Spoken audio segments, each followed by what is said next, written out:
Whoa, Monstercat is like so amazing, dude. Except that's not Monstercat. What is up, everybody? This is Jay, aka MultimediaJay, coming at you from Geek House, Jay's Geek House, sometime in the middle of the night here, just shy of 3 a.m. And, well, if I could do this without getting the cops called on me, hey, you know, power to the night shift people, whatever. So, we have quite a few things to talk about. Beginning with, that wasn't Monstercat music. I decided to poke around and change things up a bit because YouTube audio library music on Twitch, it's a little tacky. I mean, yeah, I'm sure this will go to Twitch. This will go to YouTube at some point. But here we are live on Twitch, bumping the cynical response to GlitchCon out of the #1 parking spots. And this, of course, like other shows that I do on here, will eventually make its way over to YouTube. Whether anybody watches or not, who cares? But the main discussion that we are having tonight is this whole situation with the Monstercat affiliates.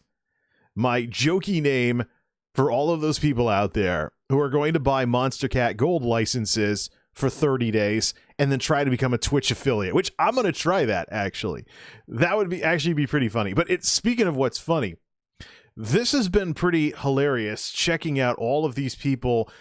I call it Twitter exploding. I say, oh, these people exploding on Twitter. I'm like, or tweet exploding, excuse me. So when this news dropped and people were flipping out about it on Twitter, I basically added tweet exploding to my vocabulary because it's pretty on point. It saves a couple of words. Instead of saying so-and-so exploded on Twitter, just say they tweet exploded instead.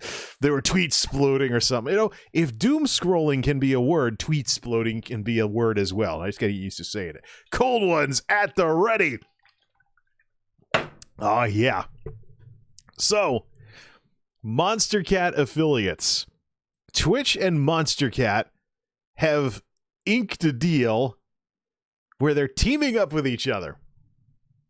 And if you are a Monstercat Gold subscriber for $5 a month, you know, pull a Bad Bunny, $5 a month. Hey, if you have time to watch Twitch, you have $5. Shameless. But if you have $5 a month for a Monstercat Gold subscription, you can actually be fast-tracked to Twitch affiliate. And the people making a big hullabaloo out of this,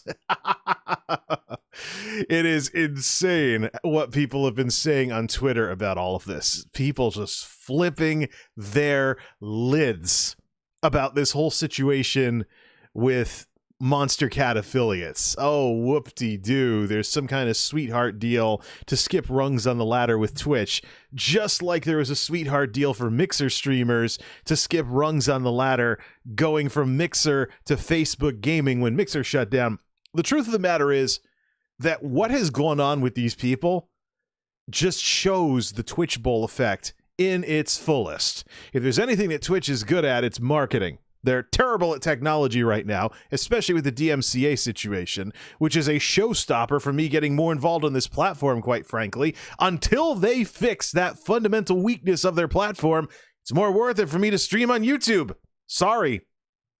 More mature copyright system, content ID, and a system where even if your video gets blocked, it doesn't affect your account. The new content ID, I didn't even know some of these changes had gone live on YouTube until very recently, and I'm a freaking YouTuber. It's just like these Twitch streamers, though, I was fishbowled by being exclusively on YouTube for too long. I had a terrible perspective on things, and I can tell you, I would have to play dumb to act like I don't know what I know now that I've done stuff on both YouTube and Twitch. Probably the best thing that you can do as a content creator, bar none, work with multiple platforms. Start to notice what is inside baseball on this platform or that platform, and Twitch is no stranger to that. No stranger to that at all. Twitch culture, as some people call it, is overrated, quite frankly. Nobody out there should be acting like Twitch streaming is all there is when it comes to streaming. Not with the rise of YouTube, not with the rise of Facebook, not with DLive, of all places, in the works to be purchased by BitTorrent and possibly made part of a service called BitTorrent X. If you follow some of my previous discussions, you'll know this, but you might, if you follow the news, yeah, BitTorrent's working on buying DLive from last I checked. And the new service, the combined service of both BitTorrent services and streaming on DLive would be called BitTorrent X if they get rid of the DLive brand. So it all depends on what BitTorrent does after the acquisition.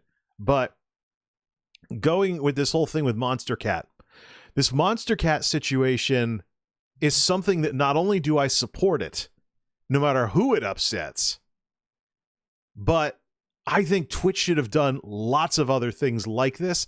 It shouldn't be, this sort of thing should not exist because of a sweetheart deal with Monstercat. Twitch should have something like this for anybody coming over from a rival platform. One of the ideas that I should probably mention, that I've mentioned since coming over here over 6 months ago, is Twitch should let established people from other platforms skip steps in the ladder and go straight to affiliate. Not partner. Let them work for partner. But if you're not green to content creation, if you are already an established content creator who's just trying a new platform, you're not starting from square one, you're not, brand new to content creation, whether streaming videos or otherwise, you should be allowed to start a little further ahead of everybody else. It's kind of like in the military. My alma mater, my college, had an ROTC program for the Army. And so if you decided to go through the ROTC program and graduate, and you would go into the Army as a second lieutenant, you wouldn't be a grunt at the, going through basic or anything. You'd go in as a second lieutenant. And the idea is, well, of course, you're not starting from scratch, so respect that. And I think the same thing should be true for content creators as well that are coming over from other platforms, because Twitch, quite frankly, has had the walls closing in between them, or has had the walls closing in on them with YouTube and Facebook. They're between two titans, Team Red and Team Blue right now, who already have established platforms with reasons for people to be there aside from streaming. How do you compete with that as Twitch? My answer to that is not by doing what the current Twitch brass is doing right now, which is peacocking and distracting and smoke screening and doing everything possible, including this Monstercat deal, to basically distract away from a fundamental weakness of Twitch right now, which is the DMCA thing. We talked all over the place, and I'm working on a YouTube video about this, actually, about Twitch having the fundamental problem with Twitch right now is the lack of an alternative to DMCA. Over on YouTube, if you have copyright issues, the rights holder does not have to issue a strike to you. They can use the Content ID system to get the same result without a lot of the bad publicity. You copy striked me. So that kind of a system for larger companies especially creates an alternative to issuing strikes all the time. And not only do companies use this system, there are some rights holder organizations that will actually post a public policy of how they handle Content ID on YouTube. And Twitch has none of this. Twitch is trying to spin this by telling you, streamer, that they're doing you a favor by essentially giving you better tools to blow away all your content on your Twitch channel. If you're afraid of DMCA, oh yeah, we'll help you delete all your clips more. We'll help you delete this more. We'll help you delete that more. No.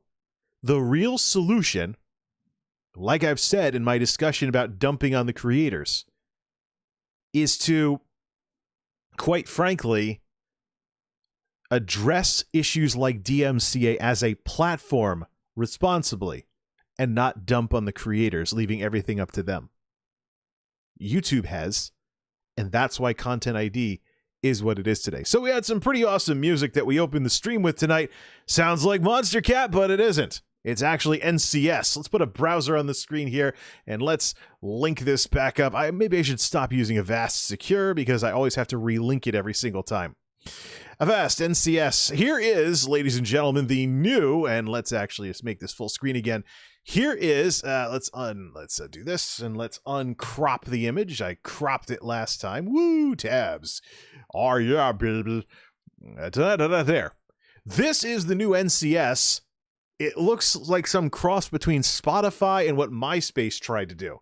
You can create an account, sign in with a social media account, and then you gain access to the music library. Now, one of the cool things is here's all the artists.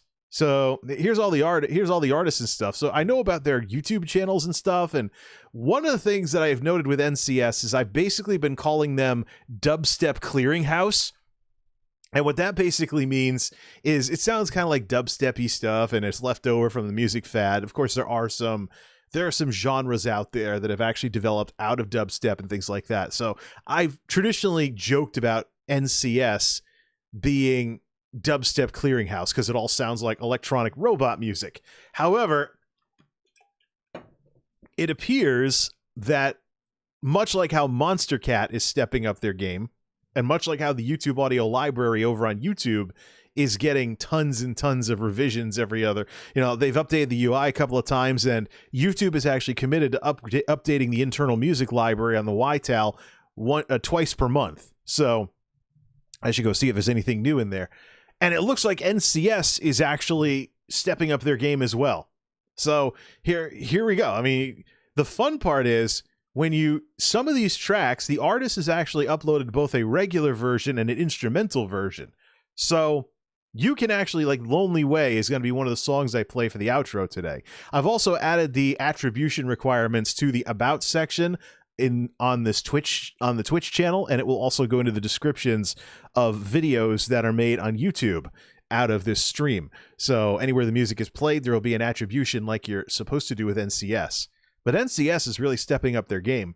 So what I can do with this is I can get the instrumental version of something that doesn't sound as much like robots trying to make music and get around the whole haha dubstep clearinghouse thing. But I'm very curious as to what direction NCS goes in, especially with this sweetheart deal with between Monstercat and Twitch. I mean, NCS, the reason why I used NCS music today is because it's Twitch stream. Gotta go to YouTube, so I basically want something that's more platform neutral. I'm not a fan of Twitch soundtrack, and the YTAL on Twitch is a little on the tacky side, so decided to mix things up a bit. Plus, some of my fans on YouTube have actually said, yeah, we actually like the fact that you use some of the NCS music from time to time. Maybe I have a fan of NCS among my YouTube audience these days. So yeah, NCS.io, stepping things up big time. I don't know if it's in advance of what happened with Monstercat and Twitch, but it's great to see NCS stepping up to the plate for this sort of thing. All right, I got a couple of tabs open, and let's talk about this here. So first of all, the situation with DMCA at Twitch. I got a Kotaku article open here. I put it on the Twitter earlier, twitter.com/MultimediaJay. So there's been a lot of public relations type stuff and letters from the CEO and GlitchCon and things like that.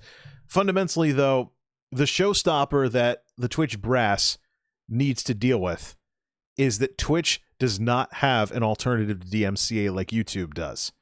So, because of this, it's an arms race between Twitch and rights holders, a race which Twitch has lost. So, RIAA has made automated systems. Anything with computers can have bugs and glitches, but when that system is issuing a DMCA takedown request under federal law, sites and platforms do not have the options that they otherwise would have if they had an internal system for addressing copyright. If they built something on their own, then to where rights holders didn't have to lean on this law, like what YouTube has done, then platforms can have a lot more control, especially control of updating all of this, so they can keep it up to date instead of waiting for Congress to get around to arguing about updating the law. So no matter what any Twitch brass say or how they apologize, what matters is YouTube has this kind of a system. Twitch doesn't. If I'm a YouTuber, There's no comparison right now. I shouldn't even be streaming this on Twitch, quite frankly. So it's an act of charity that I'm even here in the first place. It's way more worth it to stream on YouTube. Way more worth it. And there's no emphasis on concurrent viewers, and there isn't the toxic side of Twitch culture. None of that. So let's take a look at what did Kotaku say about this whole situation with Monstercat and stuff. They're just repeating what's already on Twitter, so let's take a look on Twitter. Let's put that back on the screen here. Monstercat and Twitch are teaming up to bring fast-track affiliate status for Monstercat Gold subscribers. Gold provides thousands of songs to use in your live streams, and as an affiliate, Twitch unlocks monetization tools for your channel. Let's get the let's not embarrass these people any more than we absolutely have to, but the responses to this have been comedy gold. Let's go through a couple of them just for fun, and then let's get into the concepts and the why behind it. So, as a streamer who put the time and effort into becoming affiliate, I have to say WTF.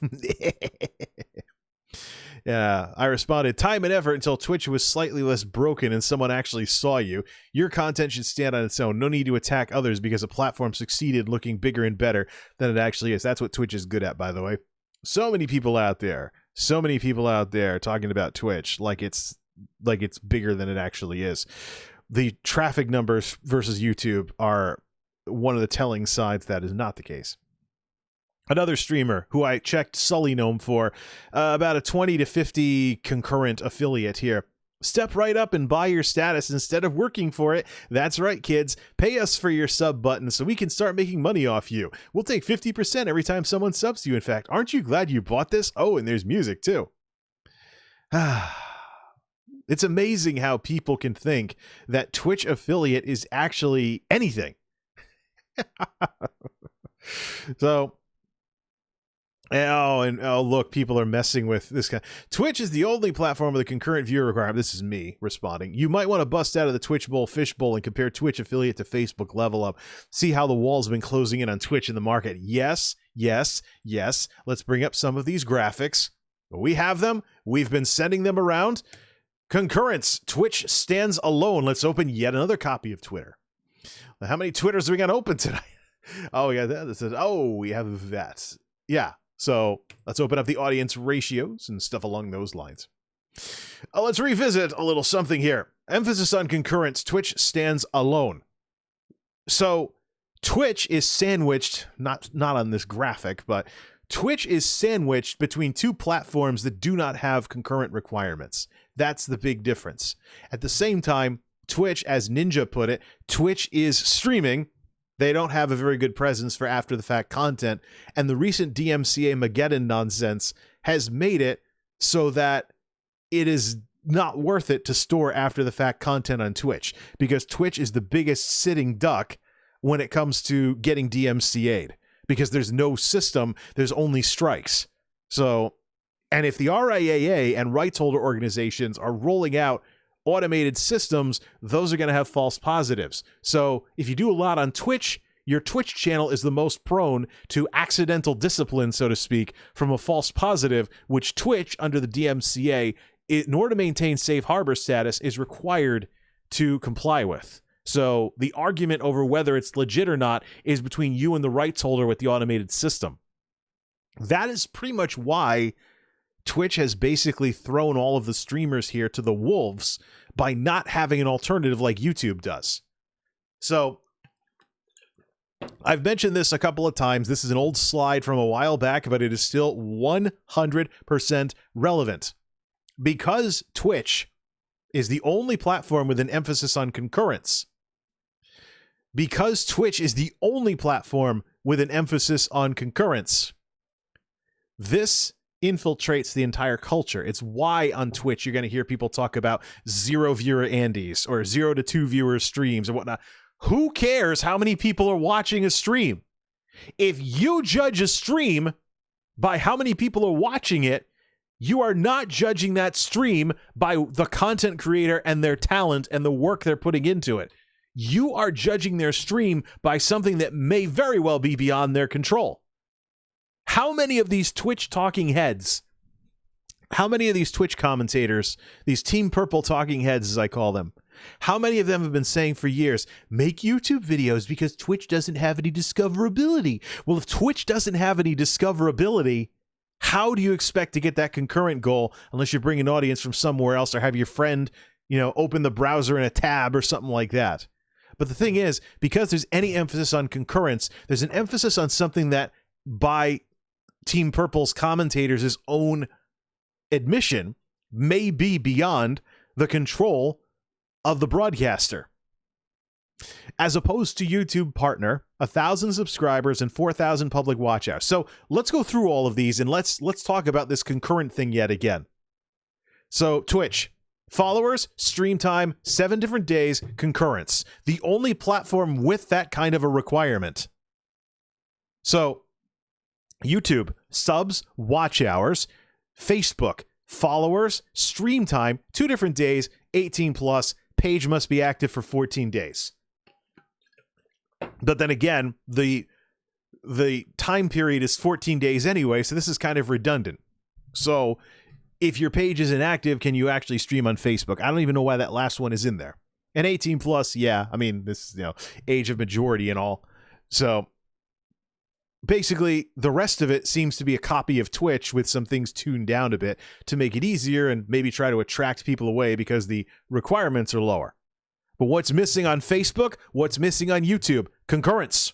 No emphasis on concurrence whatsoever. Hey, my mouse pointer's back. No emphasis on concurrence whatsoever. What's the fundamental difference? Both of these platforms, Team Red and Team Blue, are stronger at stuff other than streaming, including Facebook. Facebook has video, it has Facebook Live, it has the regular parts of Facebook. The problem I have with Facebook is the real names thing for Facebook Gaming. Plus, I think Facebook Gaming and Facebook Live are too separate from each other when Facebook should just merge the two together, especially if one gets more technologically advanced than the other. I think Facebook has a brand issue they have to work out there. But notice what happens, though, when you don't have a concurrent requirement to advance on the platform. You're free to create. You're not held back by wondering if your stream is going to help you get affiliate or partner, or is it going to set you back because not enough people watch. You don't have to go nuts about that. You can just create, experiment, have fun, work at it. Exactly the way that these Team Purple commentators say that you should do it. Oh yeah, just put in the work and eventually you'll have an audience. Well, on evergreen platforms like YouTube and to a lesser extent Facebook, that is correct. You can put in the work on these platforms. You can.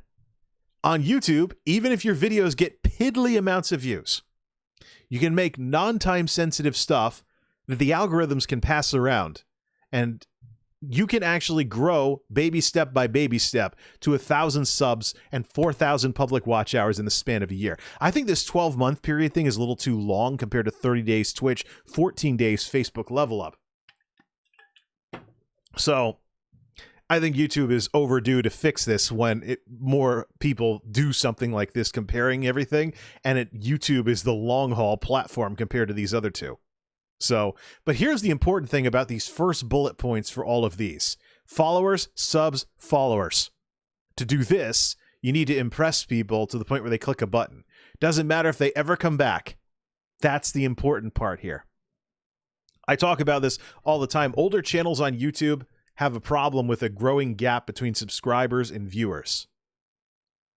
Followers, subs, followers. Just get people to click a button. Now, for watch hours and stream time and stuff, but for the 4,000 public watch hours, you can build up to that on YouTube. Just make non-time sensitive content that people will be interested in after the fact. And eventually, whether it's fast or slow, maybe you'll get lucky and some stuff will do better than others. The algorithm will be nice to you. But it is possible to put in the work and grow when you are in complete control of your destiny via building up enough of a library of content to get 4,000 public watch hours in the span of a year. On Twitch, because there's a concurrent requirement for affiliate and later partner, not all of this is in your control. A concurrent viewer is not the same as a YouTube view. A YouTube view goes up by the YouTube view counter goes up by 1 when somebody watches a percent of your video, and it's enough of a percent for the system to count it as a view. So people can give you a view without even watching the entire video. It all depends on how the algorithm is counting things. In order to get a concurrent viewer, somebody needs to watch your stream the entire time you're streaming. If you stream for 2 hours, they have to watch you for 2 hours. Because concurrence is an average thing. It's not something where the system's determining that X amount of people watched your video enough significant amount of time in order for that to count as views. A concurrent is not the same as a YouTube view. And so, because of this, you are not in control of your destiny. In order to get the concurrence, and again, the limitations of live streaming on a platform that almost entirely is about live streaming with piddly amounts of after-the-fact content and algorithms that don't support creating evergreen content, as I found out myself with uploads back when that experiment was going on. So with a concurrent requirement, and that's baked into the culture, and this obsession with streaming is baked into the culture, you are not 100% in control of your destiny on Twitch. You can put in the work on YouTube, you can put in the work on Facebook, you cannot put in the work on Twitch. There needs to be affirmation from others. People have to be watching you, or you get nowhere. And so this affects your creativity. You have to think about, what do I want to stream? Is it going to help me get affiliate? Is it going to help me get partner? Because that actually matters. Take away the concurrent requirement, and Twitch falls in the middle between YouTube and Facebook.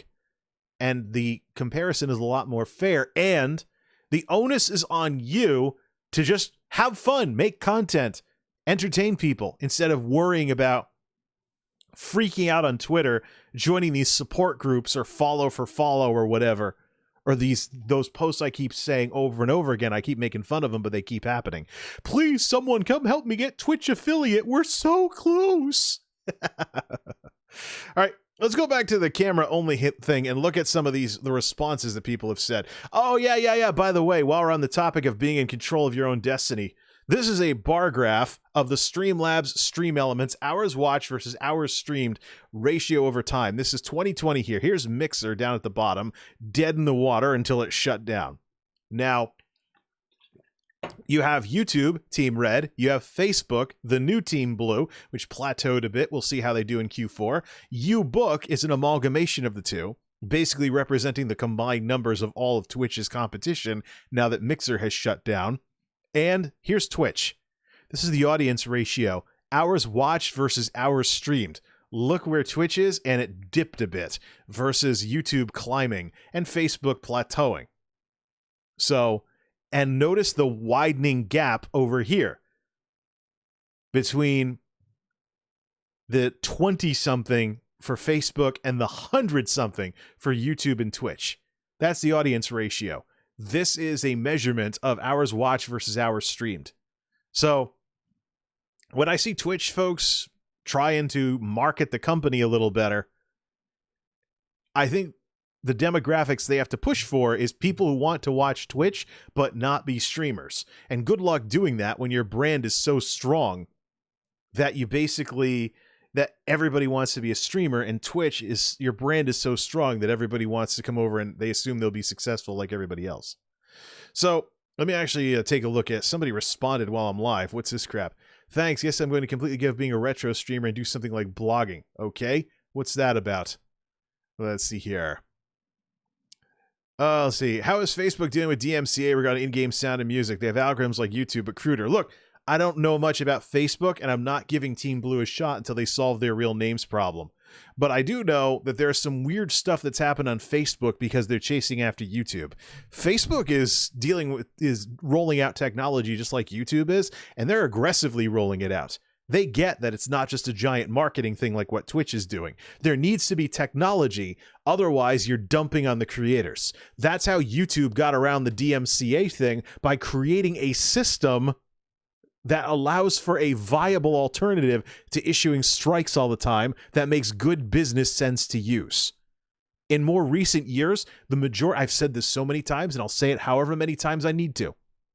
In more recent years, the majority of the DMCA strikes I see on YouTube is people abusing the system to silence critics. And the interesting thing is YouTube has updated the system so that if you submit a counter notification for fair use or this is wrong or whatever, and YouTube goes forward with it, the accusing party has 10 business days. There's a certain time period that they have now to show YouTube that they have initiated court actions to take you to court for copyright. If they don't follow through and start paying however much it costs in legal fees to pursue that, everything's dropped. So even the DMCA process at YouTube, I mean, people talk about YouTube being about shoot first, ask questions later, but with the setup that exists now, the person who shot essentially can fire back. I guess the big thing that I have to say with regards to YouTubers is, if you have an opinion of YouTube from 2018, 2016, 2012, 2005, look at what YouTube is doing now. Play catch up on stuff, because things often change for the better and YouTubers don't know about it because they're so wrapped up in content creation and what's going on YouTube in the moment that they miss the good stuff when it happens. So, all right, let me go take a look at this Monstercat thing. And let's look at this. So I said Twitch is the only platform with a concurrent viewer requirement. You might want to bust out the Twitch bowl, fishbowl, very common thing, and compare Twitch affiliate to Facebook level up. See how the wall's been closing in on Twitch in the market. Oh, who's this? This is another streamer, right? Is this yet another Twitch streamer? Yes, twitch.tv/somebody who's obsessed with anime.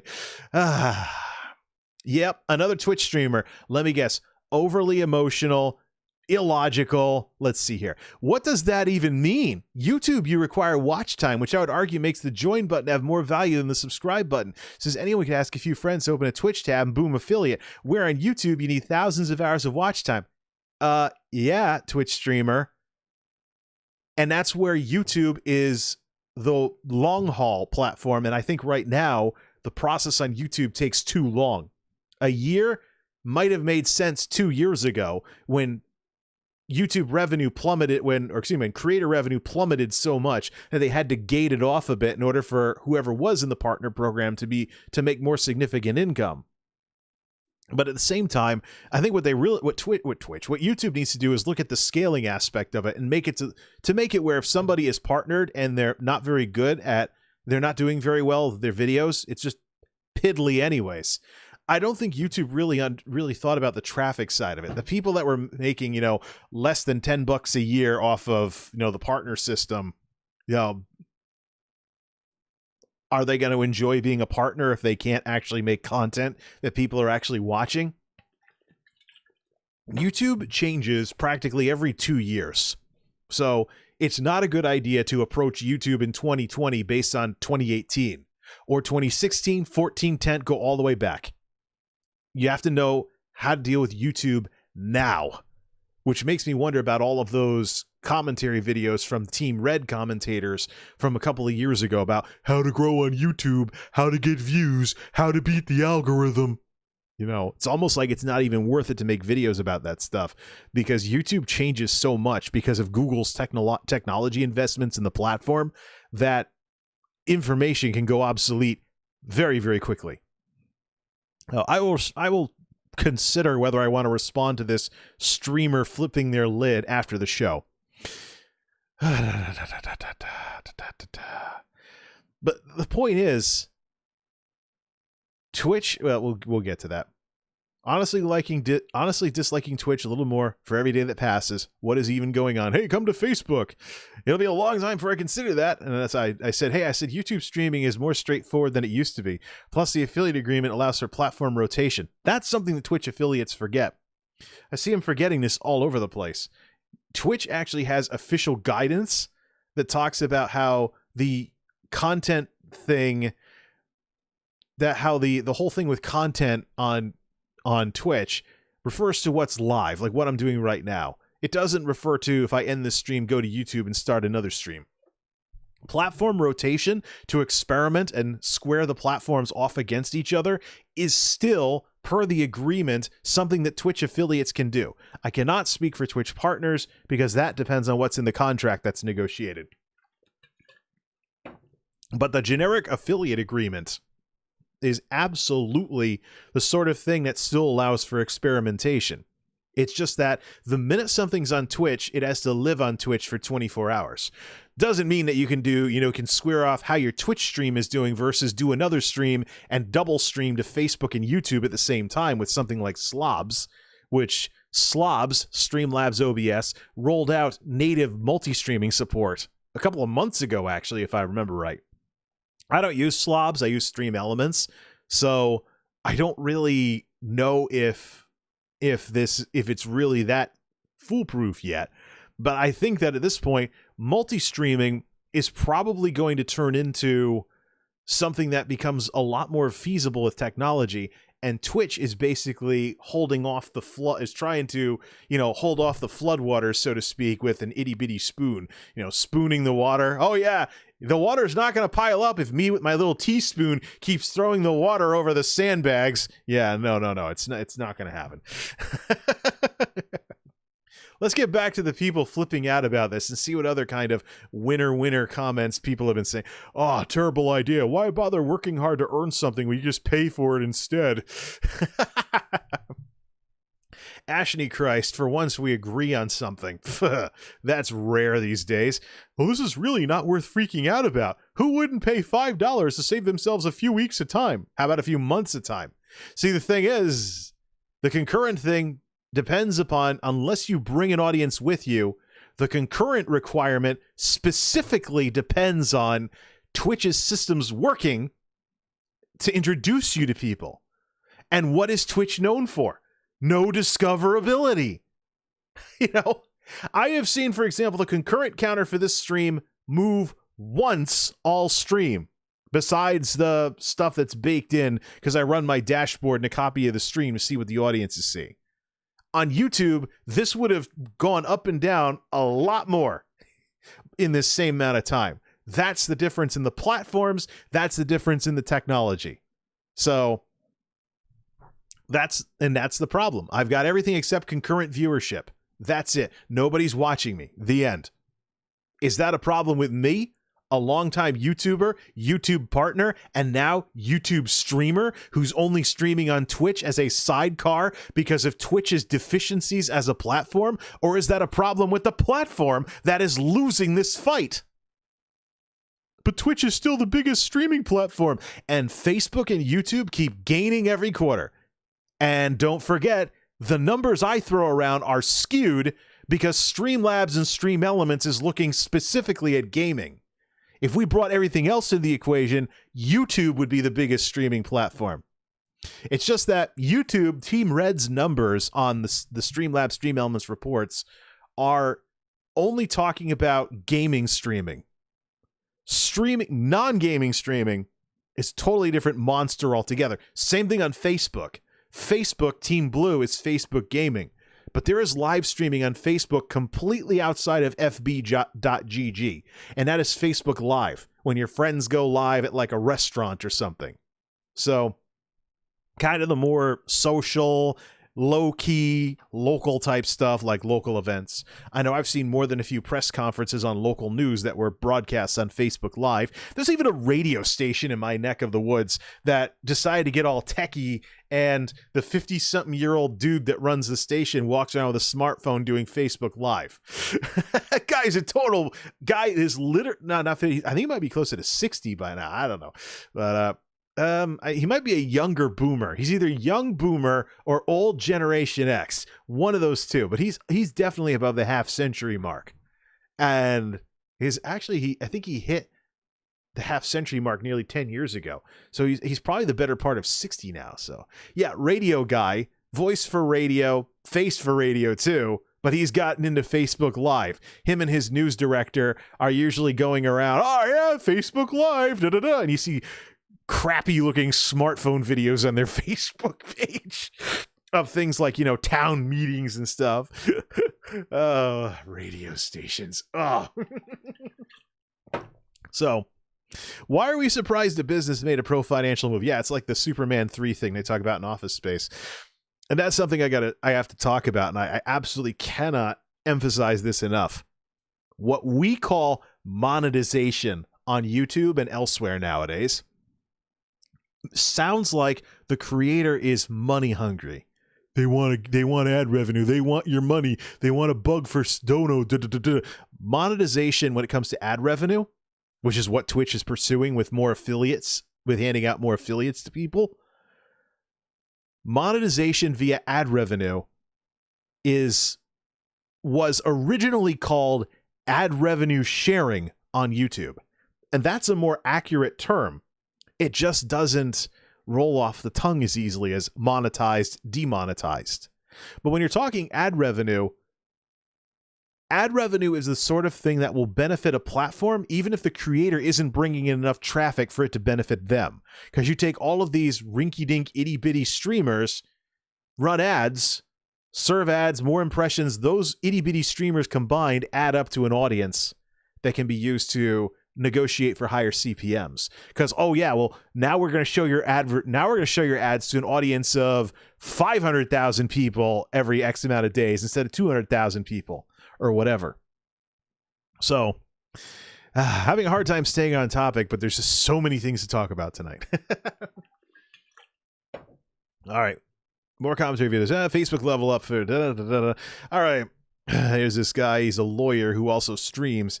Telling broadcasters who have 0 to 2 viewers they're closer to making a living on Twitch is misleading, exploitative, and irresponsible. Right. This is how I can tell he's a Twitch streamer because he's talking about streams in terms of their viewers. He's judging streams by their concurrence. Truth of the matter is, if you are consistent, commentator after commentator after commentator out there saying you can't grow on Twitch, Twitch doesn't have discoverability, aka the platform doesn't work. It's an engineering nightmare. It's a disaster, as Trump would put it. It's a disaster. They're losing, and they're losing badly. So, but it's Twitch culture. 0 viewer Andy, 2 viewer Andy, 5 viewer Andy. If your content is good enough for the long haul, who cares who watches it live? If you turn it into a YouTube video after the fact and it gets views for years afterwards. Viva la Team Red! Let's continue. Zach Bussey chimed in on it. Here's this other guy. So people can buy their way to affiliate status? I'm ending my affiliate. Well, obviously never read the affiliate agreement. All he has to do to walk away from Twitch affiliate is just stream somewhere else. This is pay to win. This is pay to win. Hey, you know how long it took for me to be an affiliate? 2 years. And now this? Look, public service announcement. If it took you years to become a Twitch affiliate, that's because Twitch did something bad. It's not that you did something good. Seriously. So many of these people don't want to hold the platform accountable. And I got news for you. If you don't hold a platform accountable, they have no reason to improve. Think YouTube during their doldrum years before they started getting challenged on streaming. Some of the complaints from about 2015 or so. Competition is what makes these services better. You need to be on the side of competition. And probably the biggest thing that I hate in terms of all these people flipping out and tweet exploding about Monstercat affiliates, as I'm just going to call them, the thing that I can't stand here is so many people don't seem to know what divide and conquer is. If I'm uppity up and I'm bigger than you, I can keep you from ever challenging me by making you and everybody around you fight each other. It does nobody any good to not hold these platforms accountable and just take out your frustrations on other creators. Same thing on YouTube. One of the things that I say to the YouTube audience is, do not get upset with me because of decisions that YouTube has made as a platform. Like, for example, tying monetization and ad friendliness and stuff and how many ads you run on your videos into whether or not your videos get views in the algorithm. The algorithm promotes whatever makes YouTube the most money. That was a decision that YouTube made as a platform. So when I choose to turn on mid-rolls and then turn on skippable ads after experimenting for a bit with unskippables only, with shorter ad lengths and stuff like that, and the numbers completely tanked because 60% of the ad revenue for my channel came from skippable ads. The decision to tie money into whether or not your videos can do well on YouTube is a YouTube platform problem, and it is 100% unfair to be angry at creators for something the YouTube brass have decided to do as a platform. Always, always, always differentiate between stuff the platform does and the stuff creators do. Always. See here. You don't have to work for affiliate anymore. You just buy your way into it. Haha, pay to win. Haha, pay to win. Blah, blah, blah. Da, da, da, da, da, da, da, da, da, da. Simmer down, everybody. Da, da, da. Hey, you're probably still going to get DMCA'd for songs. Oh, yeah, you're chasing after Mixer now. You're going to follow in Mixer's footsteps. It seems a bit weird to me that you have to be subscribed to Monstercat Gold for 30 days before you can apply for affiliate. I know why they're doing that. So, between the gifts and the flipping out about stuff, everybody's saying about the same crap over and over again. This is a dirty and disgusting move and drags a status affiliate through the mud.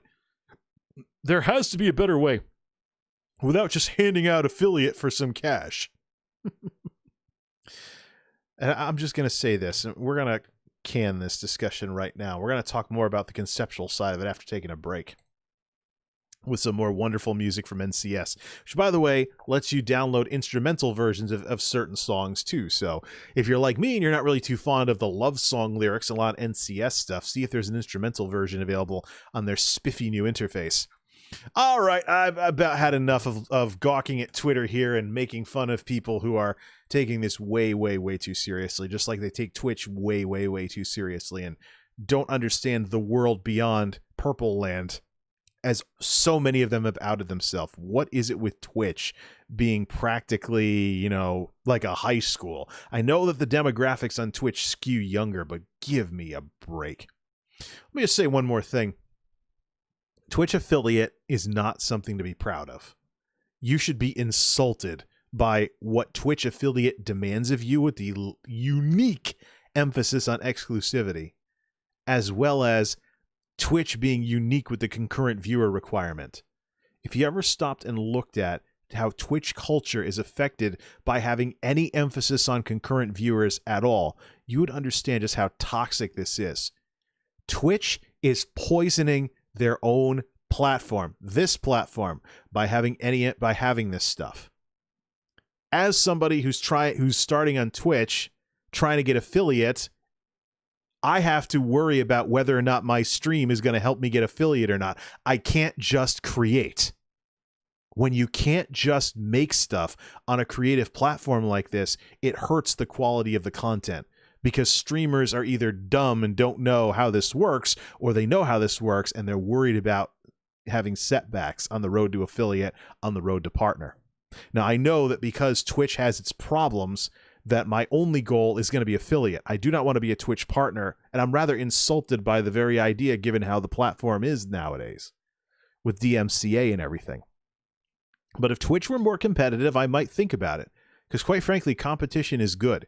If any one platform doesn't get a fire lit under its ass, it's just going to be lazy and slog along. We saw this with YouTube. Us veteran YouTubers saw this with YouTube for years.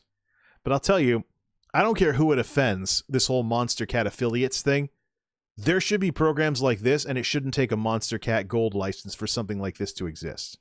After the break, we'll see if we can back away from the uproar on Twitter and talk about things more from a conceptual standpoint. Let's listen to some more of that lovely, lovely NCS music.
doesn't quite mute the way I want it to, but it sounds okay at least. But that is some wonderful new music from NCS. NCS.io is the new website for their new music portal for NCS.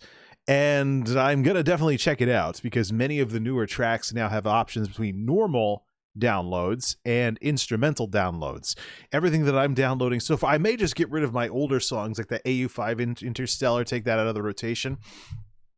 But because of the presence of VODs on Twitch that may use that music, I'm going to keep the NCS music credit list, and I'm also going to add one for the YouTube audio library to link to the YouTube channels of YouTube artists like Slink and DJ Williams, whose music I am also a huge fan of, thanks to the YTAL. If Silent Partner has a channel, then we'll have to get that as well. But all right. So we're talking about Monstercat affiliates today. This new setup where somebody gets Monstercat Gold $5 a month, and they get fast-tracked to Twitch affiliate from that. People are freaking out about that because, oh, I worked for my Twitch affiliate. No, you didn't. You got lucky.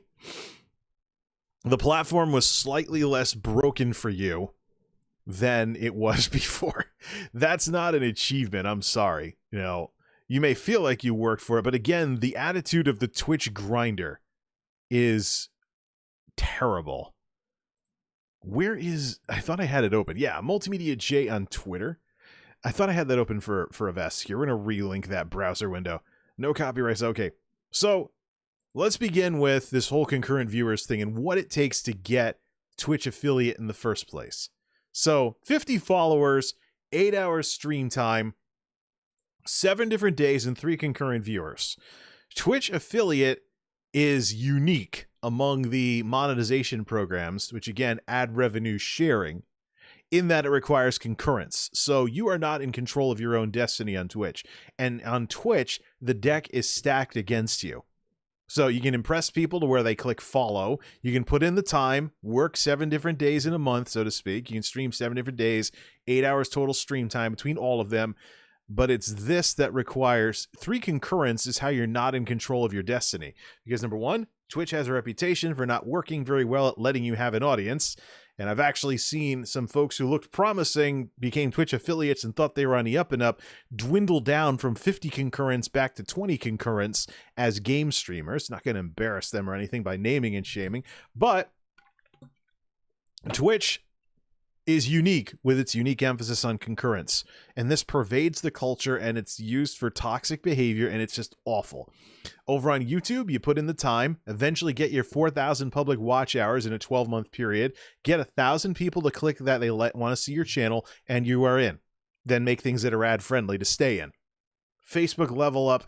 Facebook is the aggressive entry into the market. They obviously based everything on Twitch, but notice what's missing. No requirement for concurrence. So it is about whether you are serious as a content creator, whether you are actually going to put in the effort and try to make good stuff that people want to watch. It's not about whether or not people are currently watching what you're doing. So Twitch affiliate, I believe, is not something that should be hard at all. If it is, Twitch is doing something wrong. So these affiliates that freak out about all of this because they want to feel like they accomplished something to get 3 concurrent viewers. If it took you 2 years to get 3 concurrent viewers, that is a platform failing you. I'll say it again. There's something in business that applies to this online media stuff. Opportunity cost. And what opportunity cost is when you spend money on something. What else could you have spent the money on? So let's think about this in terms of your time. If you've been a Twitch grinder for years and have barely anything to show for it, what else could you have gotten by making YouTube videos, evergreen stuff, in that same amount of time? That's something I have to face down right now as somebody who's been streaming on Twitch for over 6 months and still can't get affiliate because nobody wants to watch me. So, you know, and even if I got affiliate, where would I get with it? So I'm going to do this Monstercat thing just to see what it's like. But that doesn't change anything about Twitch's fundamental problems as a platform. It doesn't change the fact that the user base conditioning is completely off. The product portfolio, so to speak, of being almost entirely focused on live streaming with nothing else, no other reason to be on Twitch or use Twitch for any reason besides that. That's also a thing to consider. It doesn't change anything that Twitch is infamous for. So what it does, though, is it chases after talent. And that's something I just haven't seen any fight in Twitch. That they're just going to let themselves get steamrolled. Valkyrae, she went from Twitch to YouTube. Disguised Toast went from Twitch to Facebook. You know, how much talent would Twitch like to lose before they start realizing that the party's over? YouTube's going to keep growing. Facebook might have issues, but they're growing as well. This is a three-way race. Twitch is still the biggest, but they keep losing market share every quarter. And now, the Emperor has no clothes. The DMCA thing, if you compare the two, even just red and purple, there's just no comparison between Content ID and an alternative to DMCA, and Twitch streamers being so worried about copyright strikes that they're dancing to no music, dancing in silence, or I can't be in the store, there's music, so I don't want to get a copyright strike, so I can't IRL myself at the grocery store. You know, it's stuff like that you're seeing landing on Dexerto, Kotaku, you name it. So Twitch has a lot to work out. So this situation with Monstercat, I think, is another peacock move. It's a distraction away from the fundamental problems with Twitch, and Twitch has plenty of them. That's what the leadership should really be working on. Not sweetheart deals like this. But it is not unprecedented. Not in the slightest. It's not unprecedented. When Mixer shut down, there's a sweetheart deal to fast track Mixer streamers into Facebook Level Up. You could skip straight into that and go straight into monetization on Facebook Gaming. Sadly, many of the Mixer streamers decide to go back to Twitch instead. Now, I don't know if the deal would still be valid if they chose to go to Facebook after they got nowhere on Twitch. But, so I don't know how long the deal would last. But I think really there should be, if they can, they should consider it at this point. Because, hey, more presence is more gooder. Build an audience on various platforms, and Twitch affiliate is just the stick in the mud. So you focus on red and blue. So if something happens to either of these platforms, you just go to the other one. And the other thing to remember, too, is Twitch has the banned streamers policy. If you get banned on Twitch, you are persona non grata to Twitch talent, which is something that is unique to Twitch as well. YouTube will just tell you don't make new accounts. Facebook, I think, might do the same thing. But Twitch is unique. Again, another thing that Twitch is unique with, which isn't a good thing. What this does is it has the unintended consequence of I have to think, if I get DMCA'd, am I now a banned streamer subject to this policy? So am I risking having to be persona non grata by all my streamer friends because of focusing on Twitch with its problems and things along those lines, as opposed to YouTube or Facebook? So in terms of where this system comes into play with regards to Monstercat affiliates, deals like this should exist, and Twitch should be putting up a fight to get people to change platforms or just add their platform to their portfolio. That'll mean there's talent. They can brag about the talent. People will come watch that talent and stuff along those lines. But I don't see a fight in Twitch. Really? It should not have taken a sweetheart deal with Monstercat to get something like this. If you are a YouTube partner, for example, you should be able to start at Twitch affiliate because you're not starting from scratch. Otherwise, why leave YouTube to do anything on Twitch? That's my challenge to Twitch. As a longtime YouTube partner who's been at the broken end of Twitch for over 6 months, not getting established on here, when I've seen Twitch affiliates who can't even keep their frame rate stable or their bit rate stable, or they have lots of mannerisms or something else that gets in the way of their ability to be entertaining. There is something about them that just plain sucks. But they brought an audience with them, so yeah. And then there's these people that brag about, oh, I built a community.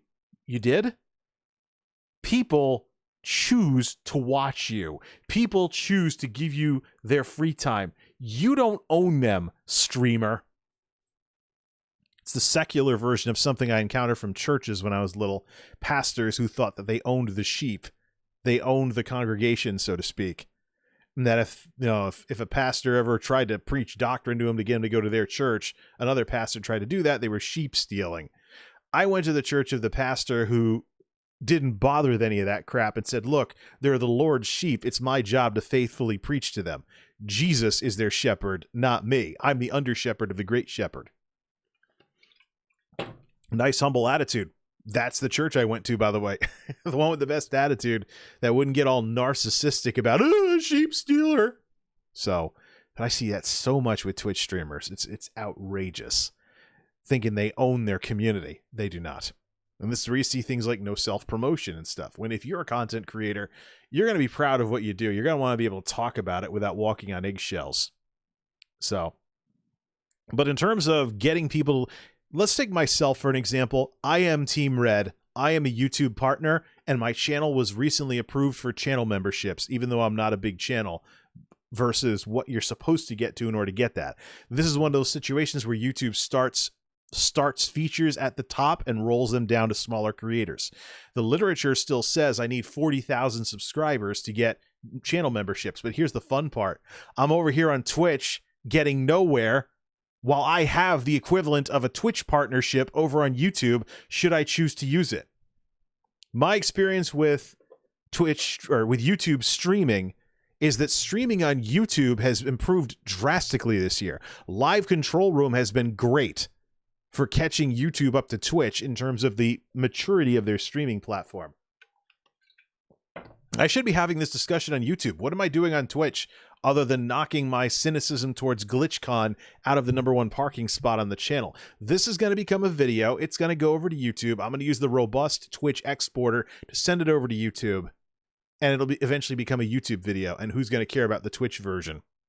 Who watches stuff on Twitch after the fact? User-based conditioning issue. So here's the thing. If Twitch wants people to leave the other platforms, they got to put up a fight. And right now they don't, because affiliate is just too gated. You're going to come over from a platform that gets way more, in my case with YouTube. So, okay, you want to make a Twitch streamer out of me. You want me to say I bleed purple. You want me to dye my hair purple instead of a color that's more natural. You know, because I'm old. Don't have a full head of gray hair yet, but I do have a little pyramid right around here. But hey, you know, streamers dye their hair. It comes with the turf. I just choose to go with a color that's not so way out in left field. Something besides purple. So, but I am established on YouTube, and I have an audience that's been scratching their head at me for over 6 months now. Why is he even doing anything on Twitch? Especially with how he's such a YouTube fanboy with red versus purple and stuff. So, you know, and there's other things too. I've had fun making videos. I've got tech projects I could be doing. I could chime in on the multimedia meta. I can, I think I can fill a niche, because I've watched a couple of YouTube commentators. They don't really have the same kind of charisma as the Twitch ones. Somebody needs to have the charisma of a Twitch commentator, but talk about YouTube and how YouTube is great and how you should be a Team Red streamer instead of a Team Purple streamer. That's a niche that I think I can occupy. Plus, so many of these commentators don't talk about technology. So I take my tech background, start talking about things like algorithms and machine learning and all this cool stuff that Google's working on, even without being any kind of insider at Google. And I have a channel. So I have the equivalent of a Twitch partnership over on YouTube on a platform with a more mature copyright system with Content ID that also has way more robust search engine technology. And I can tell you, even as a blippity little streamer that nobody watches, I get concurrence on YouTube a lot more than I get them on Twitch. Why should I be here, Twitch? Do you want talent on this platform, or do you just want to desperately, tenaciously, like that, try to hold on to whoever you've gotten to sign an exclusivity deal because you know you could easily lose them if they smarten up to the chasm of differences between these two platforms right now? Twitch, do you want talent on here? So there should be a deal where if you are established as a YouTube partner, you start at Twitch affiliates. because otherwise I have no reason to be here. Not with what's been going on with DMCA, not with what's been going on with the technological inferiority to what Google has, not with what's been going on with anything. I have no reason to be here. Some folks saw me streaming on YouTube last time and they're like, hey, are you still doing anything on Twitch? And I'm like, why should I? What can I do on Twitch that would be interesting? Except have a smaller stream, because Twitch is a more niche platform and it's inherently smaller than YouTube. There's no reason for me to be here. Twitch, you need to think of a reason. Otherwise, you're going to end up with more Valkyrays on your hands.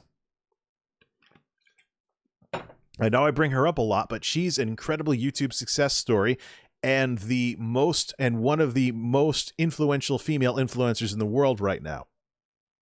And if you compare Valkyray's numbers as a Twitch streamer versus the concurrence she's getting on YouTube with the much stronger technology, somebody who I think is Team Red Pokimane in the eyes of some managers at YouTube. You look at, for example, she's playing Among Us and getting 120,000 concurrence to Pokimane's 30. And then you try to tell me why more people shouldn't go from purple to red the first chance they get. And then who's going to be left on Twitch? Maybe some of these people they're handing out affiliateship to. Maybe. Or some nervous streamer who just can't get over the Twitch bowl effect that is doing boring streams because of DMCA. I used to be IRL, but now I'm just going to sit here in my room so I don't get a copyright strike. Come on. Where's the fight? If you don't fight for yourself, you lose to someone who does. And this applies to platforms too. If Team Purple doesn't fight for themselves, they will lose to Red and Blue. And possibly Yellow as well. DLive, for example, when DLive gets, acquired by BitTorrent. And we'll see what happens with BitTorrent X. We'll see if they can get some critical mass that way. Although building a content delivery network, really expensive. Same thing with whatever Tencent's doing. I heard Tencent was trying to get in on this stuff, but they better be ready to throw a ton of money at it to get it anywhere. Called barriers to entry, those of you who study business. So yeah. Why should I start from scratch on here? The time that I've spent trying to become a Twitch streamer could have been put to far better use making YouTube videos or even streaming on YouTube. What am I even doing here, Twitch?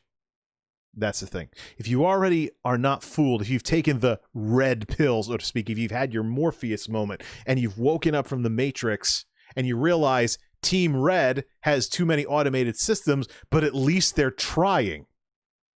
Susan Wojcicki likes to say a lot of non sequiturs on her Twitter that don't address things that people are legit concerned about on YouTube, but they're trying. What do we have on Twitch? What do we have?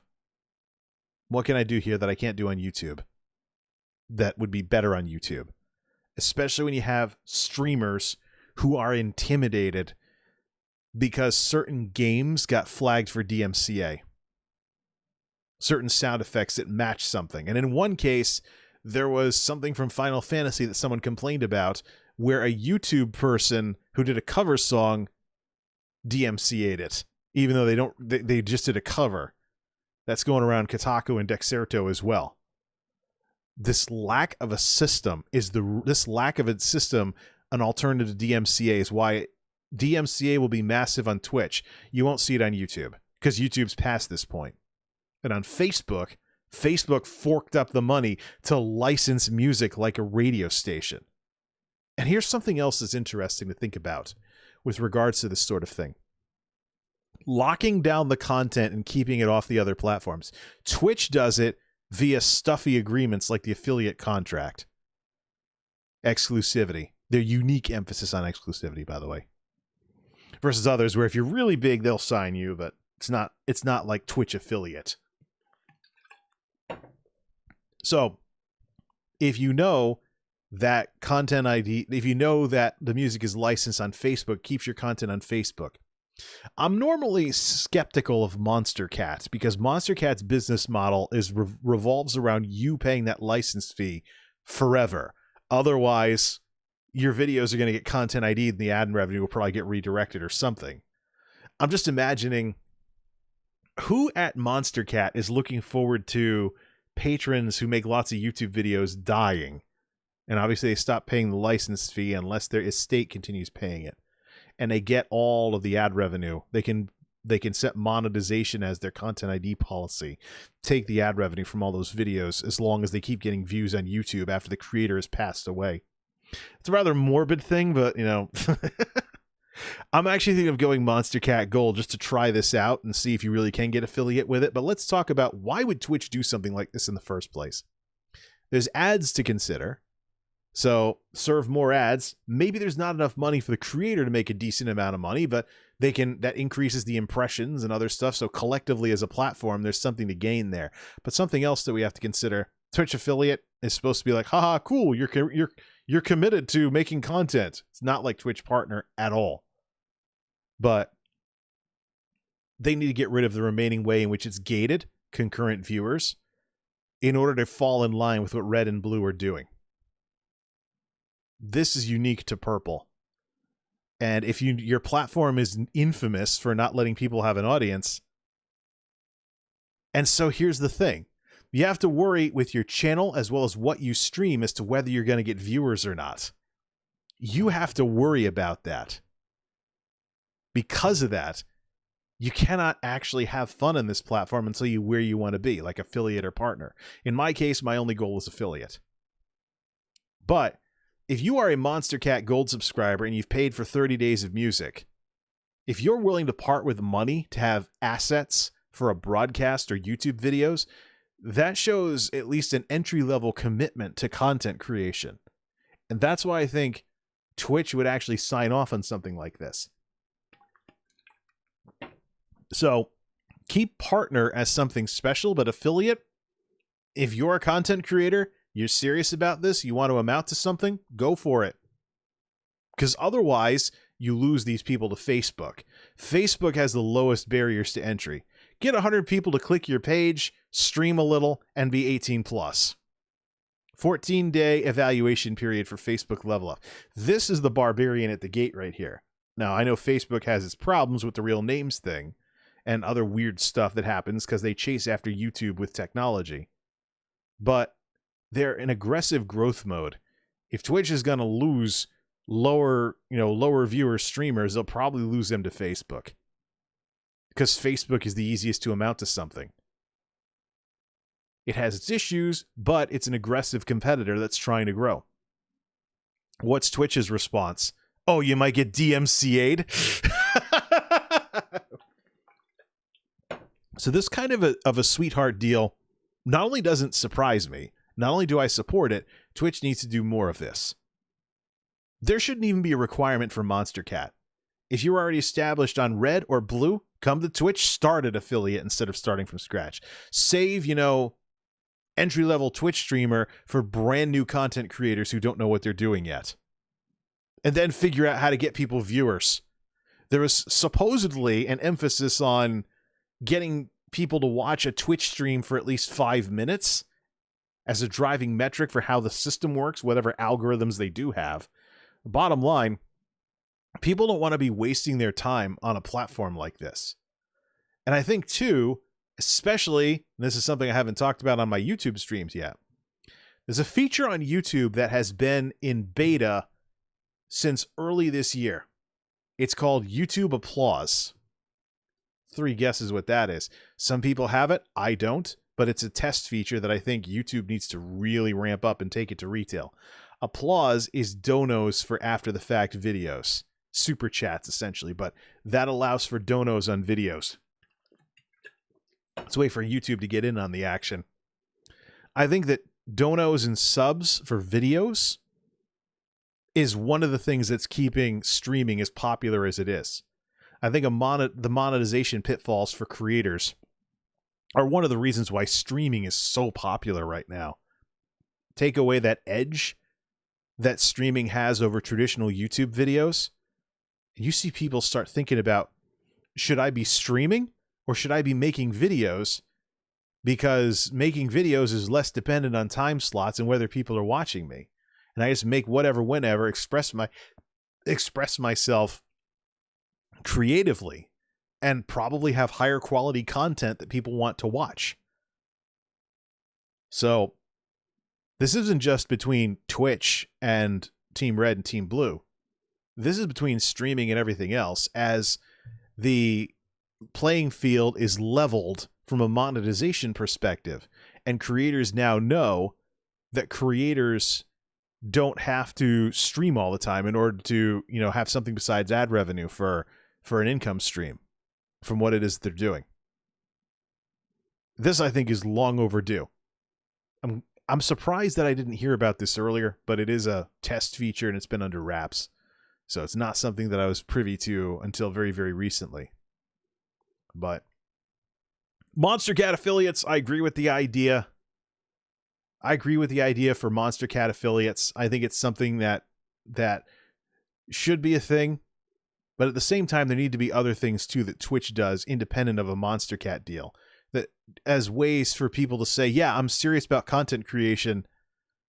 Give me a reason to be on Twitch instead of doing everything on YouTube, especially as YouTube streaming continues to pick up steam, especially if Facebook decides to take Facebook gaming and make it more general streaming, integrated with Facebook Live a little more. The minute there's a rebrand and Facebook gaming becomes something more than a Twitch clone, and traditional Twitch clone at that, there's going to be even more of a fight going on in this space between these three teams.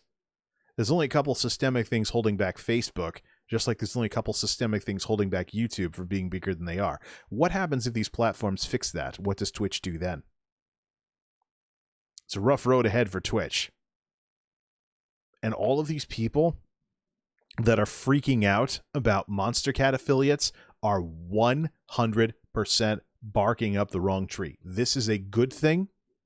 And quite frankly, those of you people that are upset about this stuff need to learn what divide and conquer is and get out of the Twitch fishbowl. I'll tell you what, to be here with no viewers after over 6 months, that is not something I'm doing wrong. It's the platform. We need to quit being so narcissistic. We need to quit assuming that our success is always because of something we're doing, and also that our failure is always because of something we're doing. It's what's called the logical fallacy of the false dilemma, when you believe in this or that, but nothing in between. You don't consider other possibilities or other plausible explanations for what happens. But that might be too five-head for however many people. However many people are caught up in this little Twitter storm of, they're giving affiliate away. Affiliate shouldn't be anything special. If it is, that's something Twitch has done wrong, and you've had the wrong idea as a creator. Social media is youtube.com/MultimediaJay, twitter.com/MultimediaJay, twitch.tv/MultimediaJay, and multimediajay.wordpress.com, as well as a Instagram, as well as MultimediaJay TV on Instagram. We're going to wrap up with some more NCS music here. Check the About tab for links to the songs that I've used in this and past broadcasts on Twitch. Over on YouTube, check the video description for the copy-paste things you're supposed to use for the NCS music used in this discussion, and also in other discussions that use NCS music. It all ends up in the description because that's what you're supposed to do. This has given a lot of people things to complain about.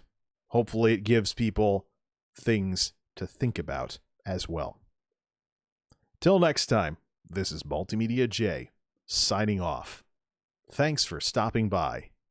And back to YouTube I go. There's really not much of a reason for me to be on Twitch.